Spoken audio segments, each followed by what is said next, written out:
Dear friends, this is Vinney Chopra. Hey, I come live through podcast. Please subscribe to the channel right away if you've just not done that so far, and also give some great comments and five-star reviews. I thank you so much for spending this time with me and with my distinguished guests that I bring along.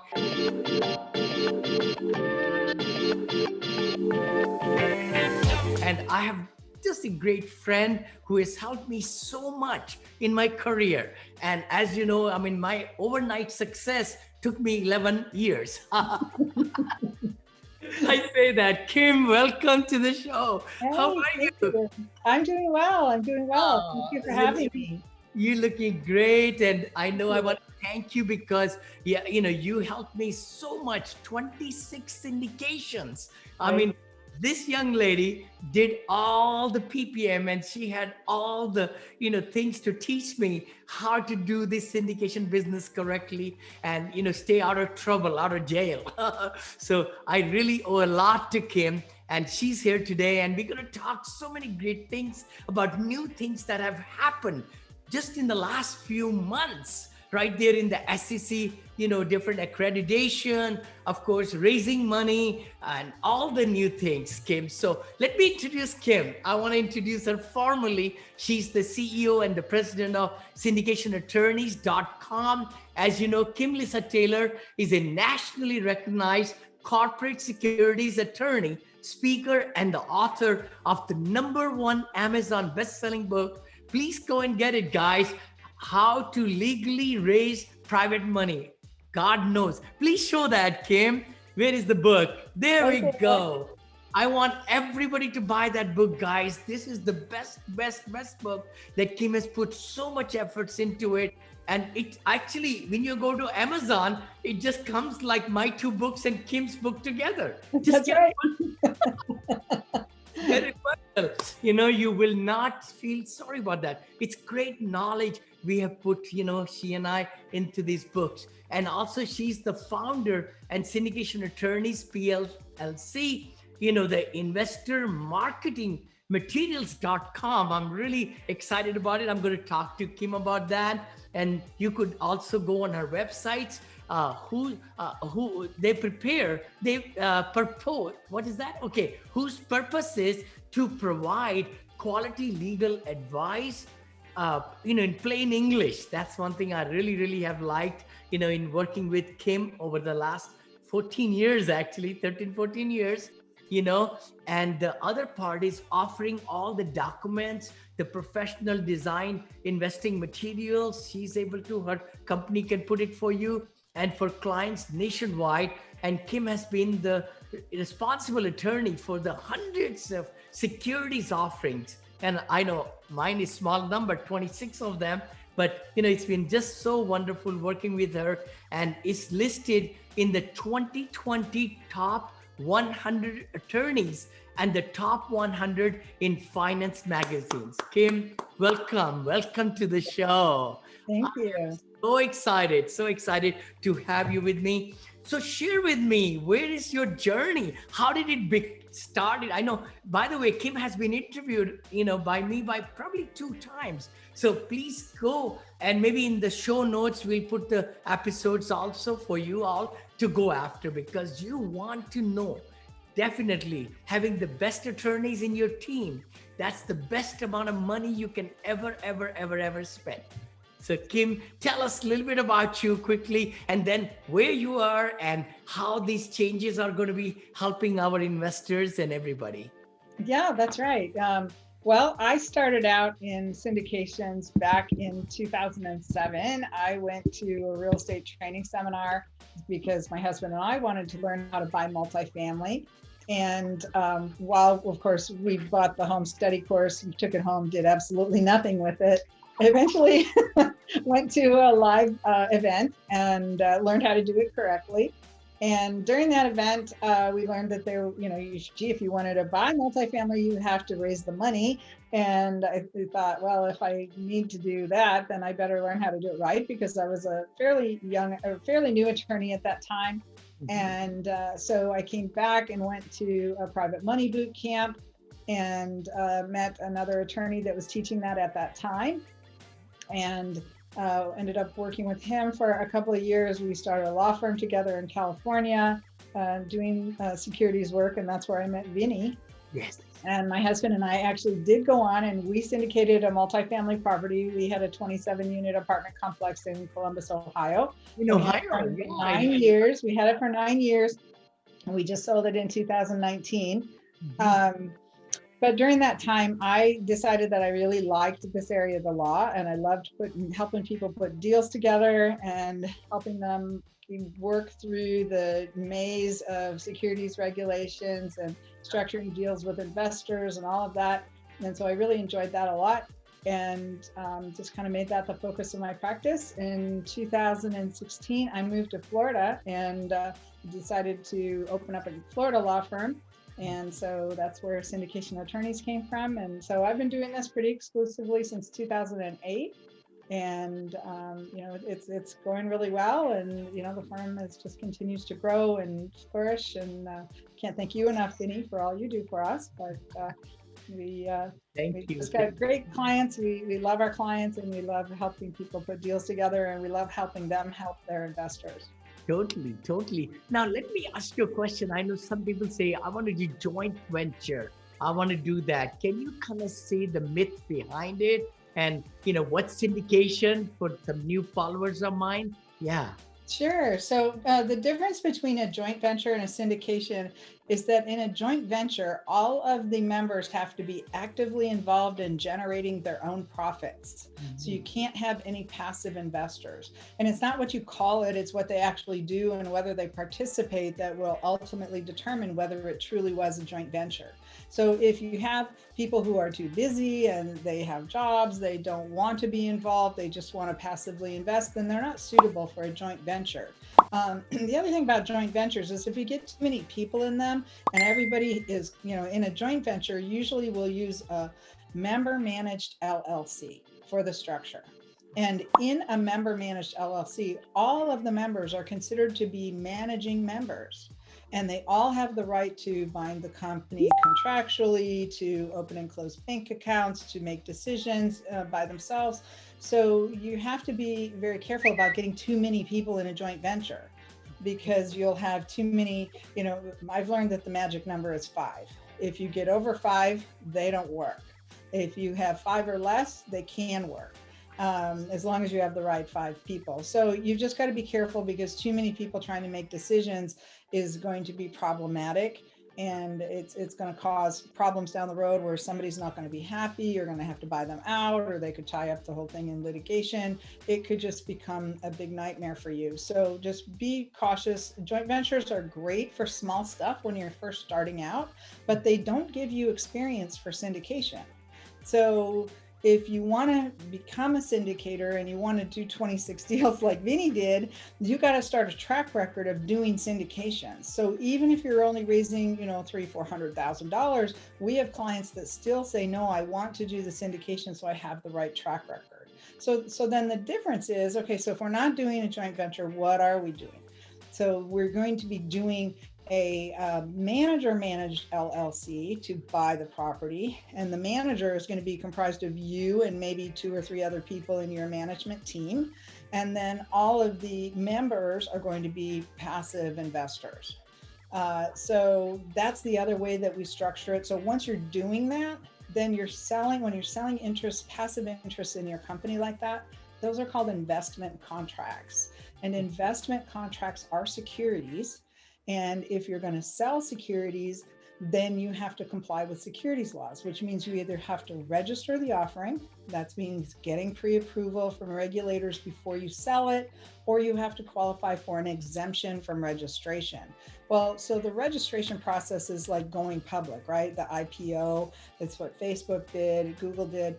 It takes a very long time. It's very expensive. You won't be able to do that when you're trying to buy a commercial property and you only have 90 days to close. And it's just too much. You don't need to. So the alternative, as I said, is to qualify for the exemption. So the exemptions allow you to raise money from private investors as long as you follow a specific set of rules. And the rules are going to dictate who you can invest with you, what kind of financial qualifications they have to have, and whether or not you can advertise. And these rules are self-executing. So you have to pick which exemption you're following, and then you have to keep records on how you're following that rule in case you're ever questioned about that. So true. And you taught me very well. You said, Vinney, it's the pre-existing relationships and the context and the log of all these investors. When you talk to them, what did they talk about? The comments.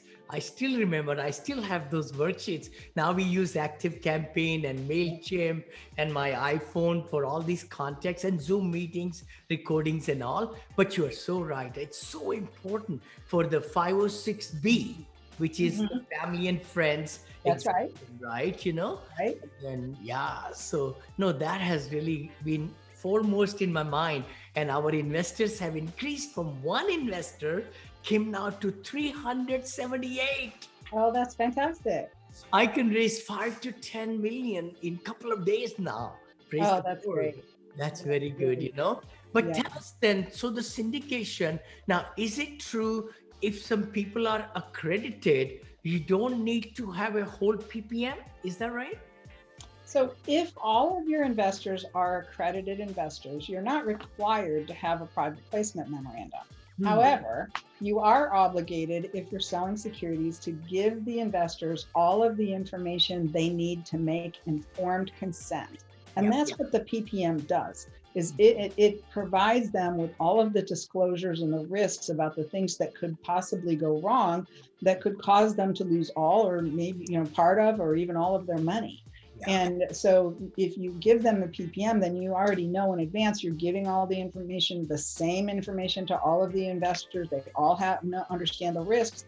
And by giving them that PPM and then having them sign a subscription agreement, they'll certify to you in their subscription agreement that they read the PPM, they understand the risks, they're willing to take those risks, and they're assuming those risks. So if one of those things happened that you told them about in the PPM, and then they can't hold you responsible for that if it causes them a loss. But if you don't have that PPM, you kind of lose that protection.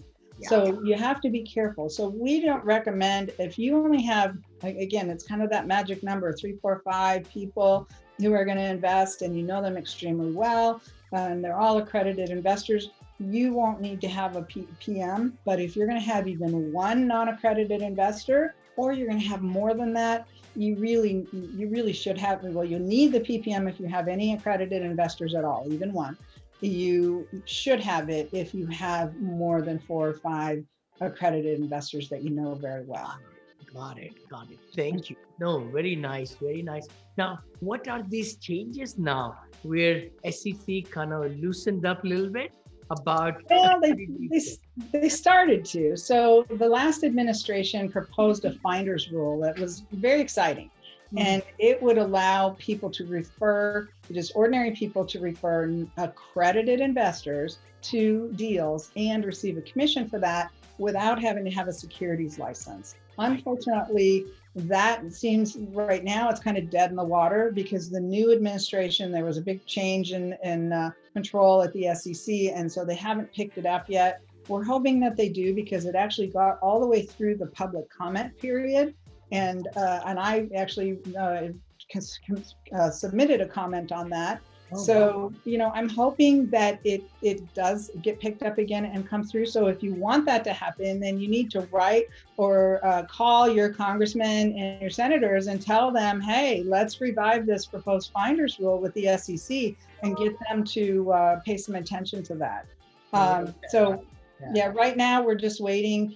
There were 2 tiers proposed. One where somebody could just do it for one time, one deal. They just happened to know some people and they could get paid a commission. And the other was for people who were going to do it ongoing, that they had a lot of relationships already. They could refer people to deals. They could get paid a commission. So both of them were really hopeful and it would have been a great thing. But so we just have to keep watch. We will let you know, if you come to our website, if you get our newsletter, then you would be getting that information. And, we'll let Vinney know when that happens also, so we can keep you informed. But there's 2 other things that did happen. In December, a rule became final that expanded the accredited investor definition. Yeah. And so there's a couple of things they did that aren't all that helpful, but one or two things that might be helpful. One of them is that for accredited individuals or couples, right? For couples, you now can consider married couple or spousal equivalents. Nice. Okay, so cohabitating couples, or you can combine their income so that they can become accredited. So that's helpful, and that opened up, I think, some more people that wouldn't have been able to invest as accredited investors before. They also added a rule that said that certain people with certain securities licenses could qualify as accredited investors. But the problem with that is that a lot of those people with securities licenses, if they're active, if they have those active licenses, they have them hung with a broker dealer who might prohibit them from investing in these kinds of things. So, but the SEC reserved the right to go ahead and add additional categories to that later on down the road without having to go through the formal rulemaking process. So it's possible, we're hopeful that at some point they'll start adding licensed attorneys and CPAs and, other licensed professionals, or maybe people with MBAs, some other people that have some qualifications that might be able to understand and be accredited, because their whole purpose, the SEC's whole purpose, is to protect investors. Yeah. And they're particularly concerned with what they call retail investors. And those are your family, your friends, individuals that yourself, or you. So we're all the retail investors, not like the institutional investors or private equity funds or family offices. They're able to protect themselves. But for the individuals on the street, we're the retail investors that they're trying to protect. So that's somewhat helpful. So that became effective December 8th. Now there's another thing that happened. The SEC looked at all these different securities exemptions, and they said, boy, there's a lot of, conflicting rules between one versus the other. How can we do something to kind of make them all consistent? And they called it Harmonization Amendments. So for Regulation A+, they actually increased the limit that you could raise in a 12-month period from 50 million to 75 million. These go into effect March 14th. Oh, okay. So it's coming up very quickly. So Regulation A+, so that is it's a streamlined public offering. If you want to do a Reg A+ offering, we can help you with that. We actually just hired somebody who does those. So you could, many of you have probably heard of Grant Cardone. He has a Reg A+ offering, and, of course, he has a marketing machine, and that's really what it takes to make that successful. Of course, Vinney could probably pull one off because he has a marketing machine too. You could do it too. Right time, because my goal now, Kim, just to let you know, is $2 billion is in my assisted living constructions and managing and buying. So that's like, so maybe he's in a position where he could be thinking about, you could be thinking about doing a Reg A+ offering. There's regulation crowdfunding that also has increased from $1 million to $5 million. Now we kind of thought at first, we got a little excited about it and thought, oh great, that'll open it up for some real estate syndicators. But the problem with regulation crowdfunding is that if you're raising more than $500,000, you have to have an annual audit. And the SEC has estimated the cost of those audits to be $15,000 or $20,000 per year. So that's going to kill a lot of deals if you have to do those audits. So that's why a lot of people do the Reg D, Rule 506B, and Rule 506C, because those audits aren't required. They made one other change that's kind of important, and this was really unclear before, is that if you were doing successive offerings without a sufficient break in between, then these offerings could be considered integrated by the SEC, where they would say, no, it's really part of all of one and the same offering because you're doing them in such close succession. And now they've actually clarified that if you stopped doing one before you and wait 30 days before you start another. So you stop your raise, you're done with your raise for the first offering, and you wait 30 days, and then you go on and do the next raise. That you could actually go from like a 506B to maybe a 506C, and the two of them wouldn't be considered integrated, because if they were, then one would be in violation or the other, right? Because if your 506C was integrated with your 506B, that wouldn't be so bad. But if you tried to do a 506B after a 506C and they got integrated, then they would say, well, no, that's all part of a 506C offering, and now you included non-accredited investors, you didn't verify them, it doesn't apply, you're in violation. So now they've just clarified that they're not going to do that, that they're not going to worry about that anymore. So that's the main thing. One other thing they did was they said that for people that have invested in 506C offerings in the past with you, and then you do another 506C offering, that certification that they did for the first one is good for 5 years. Oh, it is. Okay. I was going Good to for 5 years. Yeah. So all you have to do is you just have to verify with that investor, maybe have them sign something that says that their financial situation hasn't changed, but they don't have to go through the verification process again. So that will make 506Cs a little easier, because one of the deterrents to doing 506C is that investors are like, I don't want to be bothered with that every single time. It's a pain. Me too. Me too. That's what I came across. My investors, they say, Vinney, you know us. We have been dealing with you for 12 years. So why do you want me to send all these things now? Yeah. That's right. That's right. So there you go.